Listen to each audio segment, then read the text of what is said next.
السلام علیکم ورحمۃ اللہ وبرکاتہ۔ الحمد للہ رب العالمین والصلاة والسلام علی رسولہ الکریم، اما بعد فاعوذ باللہ من الشیطان الرجیم، بسم اللہ الرحمن الرحیم۔ مستهم البأساء والضراء وزلزلوا حتى يقول الرسول والذين آمنوا معه متى نصر الله الا ان نصر اللہ قریب، صدق اللہ العظیم۔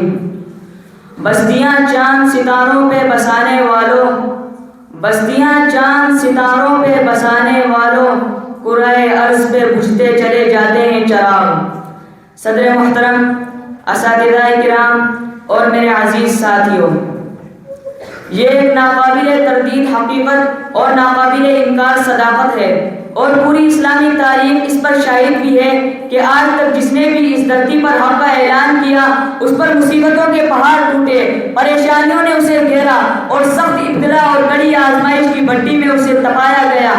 اسی پر بس نہیں بلکہ انہی ہم پرستوں میں سے بعض انبیاء کے ٹکڑے کر دیے گئے، بعضوں کے جسم پر لوہے کی کنگھی چلا کر گوشت اور ہڈی کو الگ الگ کر دیا گیا، اور نہ جانے کتنے ہی حق اعلان کرنے والوں کو تختہ دار پر لٹکا دیا گیا، اور کتنوں کو کھولتے ہوئے تیل کی کڑھائی میں ڈال کر پکا دیا گیا۔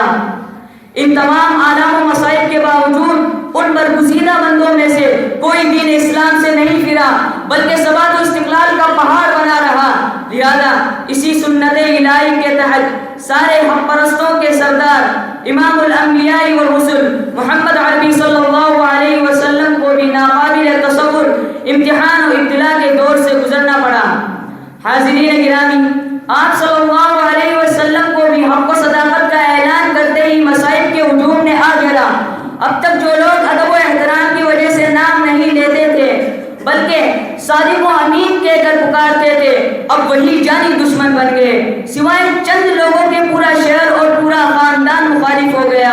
چنانچہ ایک مرتبہ آپ صلی اللہ علیہ وسلم کعبہ میں نماز پڑھ رہے تھے، ایک شقی و بدبخت عقبہ بن ابی معیط نے ابو جہل کے کہنے پر اونٹ کی اوڑھنی ساری گندگی سمیت آپ کے جسد اطہر پر ڈال دی۔ آپ صلی اللہ علیہ وسلم اور آپ کے صحابہ کو سخت اذیتیں پہنچائی، طائف میں لہونوہان کیا، شیب ابی طالب میں 3 سال تک محصور کر کے مکمل بائیکاٹ کیا، یہاں تک کہ آپ صلی اللہ علیہ وسلم کو شہید کرنے کی ناپاک اور گھناؤنی منصوبہ بند سازش بھی کی گئی۔ غرض یہ کہ آپ صلی اللہ علیہ وسلم اور آپ کے صحابہ کو اذیت پہنچانے اور ان پر ظلم و ستم کے پہاڑ توڑنے میں کوئی کسر نہیں اٹھا رکھی۔ ان تمام تکلیفوں کے بعد آپ صلی اللہ علیہ وسلم خود بھی صبر کرتے رہے اور اپنے صحابہ کو بھی صبر کی تلقین کرتے رہے۔ دوستو، یہ ایک روشن حقیقت ہے کہ رب کائنات کی سنت جاریہ کے مطابق ہر مومن کو اس جہان آب و گل میں اپنے ایمان کا امتحان دینا پڑتا ہے، تاکہ اس کے ایمان کی حقیقت واضح ہو جائے کہ اس کے ایمان کا سکہ کھرا ہے یا خدا نخواستہ کھوٹا۔ اسی طرف اشارہ کرتے ہوئے اللہ تعالیٰ کا پاک ارشاد ہے، الف لام میم احسب الناس ان يتركوا ان يقولوا آمنا وهم لا يفتنون وَلَقَدْ فَتَنَّا الَّذِينَ مِن قَبْلِهِمْ فَلَيَعْلَمَنَّ اللَّهُ الَّذِينَ صَدَقُوا وَلَيَعْلَمَنَّ الْكَاذِبِينَ۔ کیا لوگوں نے یہ گمان کر رکھا ہے کہ انہیں محض اس دعوے پر چھوڑ دیا جائے گا کہ وہ مومن ہیں اور انہیں آزمایا نہیں جائے گا؟ ہم نے پہلے لوگوں کو بھی آزمایا ہے، اور اللہ تعالیٰ اس دعوی ایمان میں سچے اور جھوٹے لوگوں کو ضرور جان لے گا۔ رائے دعوت کی آزمائش اس آیت سے بھی بخوبی ہوتی ہے۔ مستهم البأساء والضراء وزلزلوا حتى يقول الرسول والذين آمنوا معه متى نصر الله الا ان نصر الله قریب۔ ان اہل ایمان پر بدحالی اور تکلیفیں اس طرح آئی کہ نبی اور اہل ایمان بے ساختہ پکار اٹھے کہ اللہ کی مدد کب آئے گی۔